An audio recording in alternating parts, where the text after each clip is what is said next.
ମୁଁ ସପନ ଦେଖୁଥିଲି। ସପନ ଦେଖୁଥିଲ ମଣିଷକୁ ମାରି ଦେଇଥାନ୍ତ। କଳିଯୁଗ ଶେଷ। କଣ କଳିଯୁଗ ଶେଷ ହୁଏ? କାଲି ରାତିରେ ଡ୍ରାମା ଥିଲା। ଡ୍ରାମା ସାରି ଭୋରୁ ଆସି 2 ପେଗ ନମ୍ବର ରାଉଣ୍ଡ ମାରିଦେଇ ଶୋଇଗଲି। ସକାଳୁ ସକାଳୁ ତ ଭୟଙ୍କର ସ୍ୱପ୍ନ ଦେଖିଲି ଆଉ।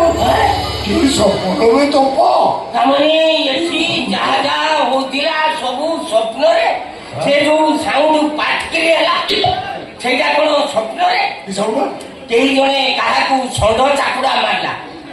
ତପ କଳିଯୁଗ ଶେଷ ଆଉ ସ୍ୱାମୀକୁ ସ୍ତ୍ରୀର ଷଣ୍ଢ ଚାକୁଡା। ଚୁବେ ମୁଁ ବା ନିଜେ ଦେଖିଛି। ବୁଝାଲ ଭାଇକି ନା ମଶା ବସିଥିଲା ନା ମଇଁଷି ବସିଥିଲା ଏତେ ଜୋରରେ ଚାପଡ଼ା ମାରୁଥିଲୁ। ମାନେ ଗୁରୁମା ଏଠି ମଶା ମାରୁଥିଲେ। ଏହା ଯଦି ସତ୍ୟ ତାହେଲେ କଳିଯୁଗ ରହିଗଲା। ଏପର୍ଯ୍ୟନ୍ତ କଣ ଫ୍ୟାକ୍ଟ୍ରି ଯାଇନୁ? ଆଜି ଫ୍ୟାକ୍ଟ୍ରି ଯିବା ନାହିଁ କି